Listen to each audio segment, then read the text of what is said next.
तो Pokemon multiverse championship के अंदर अब तक हमने देखा कि ऐश लगातार अपने 2 बैचेस आसानी से जीत जाता है, जिसके बाद वो अपने थर्ड बैच को जीतने के लिए एक अलग डायमेंशन में चला जाता है जो कि होता है आइस वर्ल्ड। जिसके बाद उसका मुकाबला वहाँ की जिम लीडर मैरन के साथ शुरू हो जाता है। ऐश अपने फर्स्ट पोकेमॉन को भेजता है जो कि होता है ड्रैगनाइट। अब ड्रैगनाइट से मुकाबला करने के लिए मैरन अपने लैपरेस को बैटल में भेजती है। दोनों ही पोकेमॉन एक दूसरे को अच्छी खासी टक्कर देते हैं, लेकिन एंड दोनों के बीच में बैटल जो होती है वो टाई हो जाती है। इसके बाद ऐश अपने सेकंड पोकेमॉन को भेजता है जो कि होता है सेरुलेज। अब सेरुलेज से बैटल करने के लिए मैरन जो रहती है वो अपने ग्लेसियन को बैटल में भेजती है। ग्लेसियन सेरुलेज को अच्छी खासी टक्कर देती है, लेकिन एंड में आते आते सेरुलेज ग्लेसियन को हरा देता है। जिसके बाद मैरन अपने थर्ड पोकेमॉन को भेजती है जो कि होता है क्यूरम। क्यूरम बस एक ही अटैक के साथ सेरुलेज को हरा देता है। जिसके बाद ऐश अपने थर्ड पोकेमॉन को भेजता है जो कि होता है डार्कराय।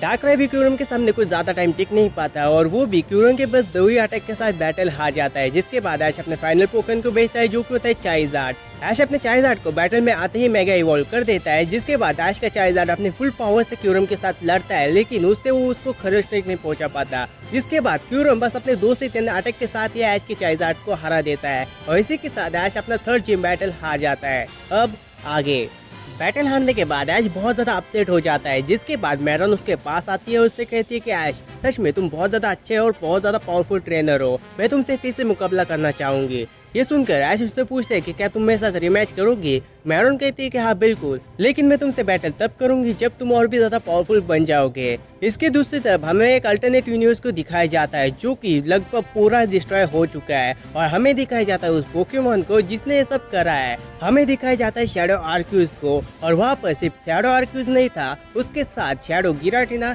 शैडो पाल्किया और शैडो दियालका थे जिन्होंने ये सब करा था।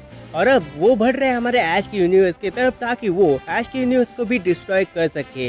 इसकी दूसरी तरफ हमारे ऐश केचम जो कि इस बात से अनजान है, वो अपने आप को पावरफुल बनाने के लिए और भी ज्यादा ट्रेनिंग कर रहा होता है। इसके बाद हमें दिखाया जाता है हमारे ओरिजिनल टाइम लाइन वाले अर्थ को और हमारे प्रोफेसर ओक के साथ बहुत सारे प्रोफेसर्स को जो कि ये सब रिसर्च कर रहे होते हैं और उनको भी शैडो आर्क उसके साथ ही उनके बारे में पता चल जाता है और वो ये सब हमारे ऐश को बताने के लिए उसको ढूंढ रहे होते हैं। लेकिन प्रॉब्लम ये थी कि उनको ऐश का पता नहीं था कि अभी वो किस यूनिवर्स या फिर किस डायमेंशन के अंदर है। तभी वहाँ पर हमारे ऐश के डैड एडम आ जाते हैं जो कि ये सब सुन लेते हैं। तब वो प्रोफेसर ओक से कहते हैं कि प्रोफेसर ओक आप चिंता मत कीजिए, मैं ऐश को ढूंढ लूंगा। तभी हमें पता चलता है कि ऐश के डैड के पास भी फैंटम जैसी पावर है जिससे वो अलग अलग डायमेंशन में ट्रैवल कर सकते हैं। इसके बाद वापस से हमें हमारे ऐश को दिखाया जाता है जो कि अपनी ट्रेनिंग कर रहा होता है, लेकिन तभी उसके सामने एक रोशनी चमकती है और वहाँ पर एक पोर्टल खुल जाता है और उस पोर्टल में से बाहर आते हैं हमारे ऐश के डैड एडम।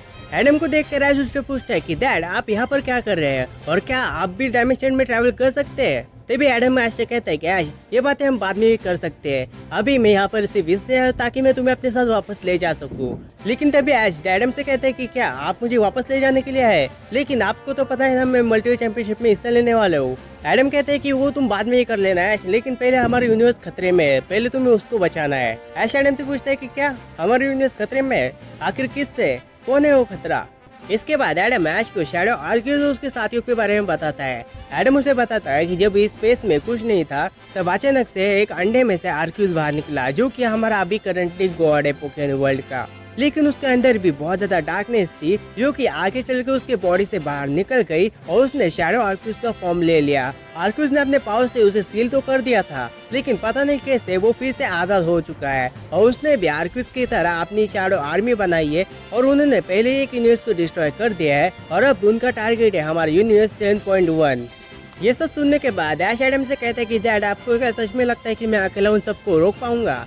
एडम कहता है कि मुझे पता है ऐश तुम उनको अकेले नहीं रोक पाओगे, लेकिन तुम ही हमारी आखिरी उम्मीद हो, तुम ही इस यूनिवर्स के सबसे पावरफुल ट्रेनर हो। जिसके बाद उसे आइडिया आता है कि वो मैरन को अपने साथ आने के लिए बोल सकता है। इसके बाद फैंटम उसे मैरन के पास ले जाते हैं जहाँ पर वो सभी मिलकर उसको सिचुएशन समझाते हैं अपने यूनिवर्स की।